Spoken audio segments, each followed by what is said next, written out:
Hello everyone, I'm Daniela. This is episode 12 of Historical Paranormal. In this episode, we'll explore the legend of the Goat Man of Public Bridge. Residing near the Trestle Bridge on the Norfolk Railway, which passes over Public Creek, Kentucky, the Public Bridge is 772 feet long and 90 feet high. People have committed suicide by jumping from it, and outrunning a train to the other side is near impossible. This region has had many deaths, deer and livestock mutilations attributed to the Goat Man. The monster's origins go back to the 1960s. There's two dominant narratives. In one version, the monster is a lonely circus freak, an escapee from a derailed train who's now bent on revenge against mankind. After being chained and mistreated and shown as a spectacle, the creature escapes when a bolt of lightning strikes the train carrying the other circus members and survives by living underground in a cave or in a ramshackle hut in the woods.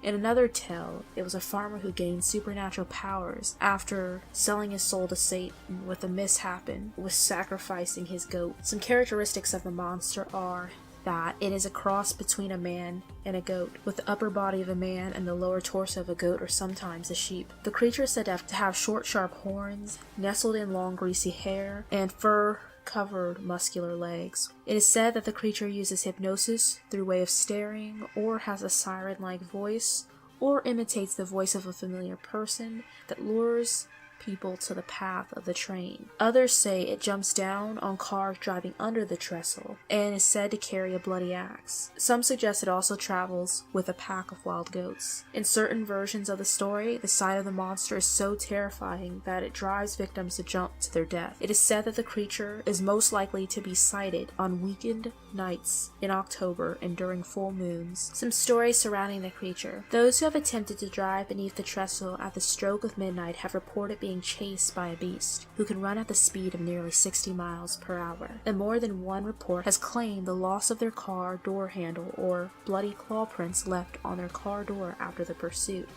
In the mid-1970s, rumors of a satanic cult and demonic ritual began circulating in the same area along Pope Lick Road, and reports of missing dogs, cats, and other domestic animals were suspected of falling prey to satanic blood ceremonies.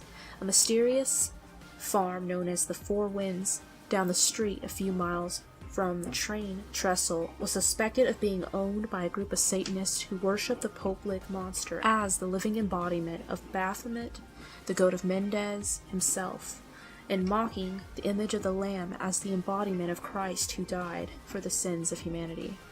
The Four Winds farm was surrounded by a red and black painted fence through the 1980s and into the 1990s, with a sign at the front gate warning trespassers will be persecuted.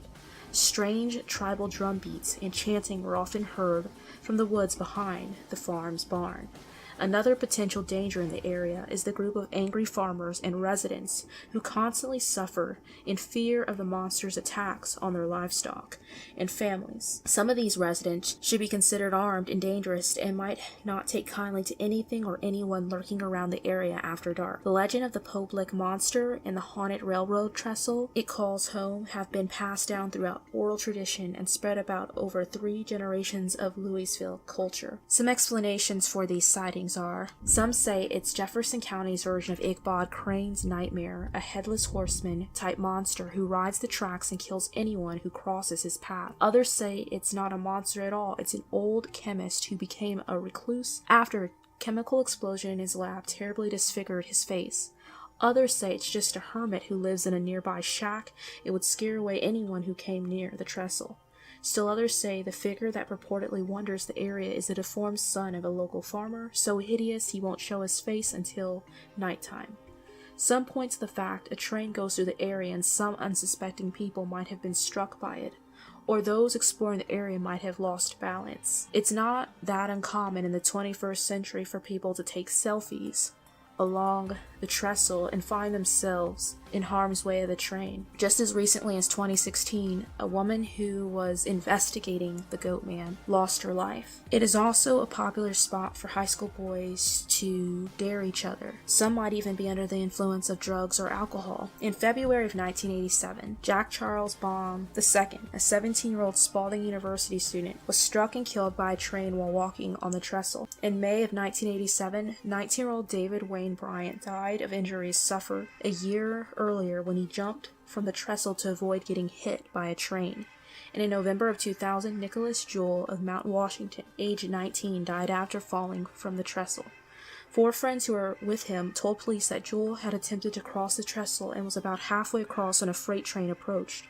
Police say that Jewell had moved to the side and attempted to hold on to the railroad tie, but the vibration of the train eventually shook him off. Whether or not you believe in the existence of the Goat Man of Public Bridge or not, or it's just people meeting therein due to foolish pranks, this creature will continue to be a part of modern urban legends. If you enjoyed this episode of Historical Paranormal, make sure to check out previous episodes, as well as the Urban Legends playlist on this channel. And for more videos on the paranormal, you can also check out my main channel, Dazzling One. Thank you for listening.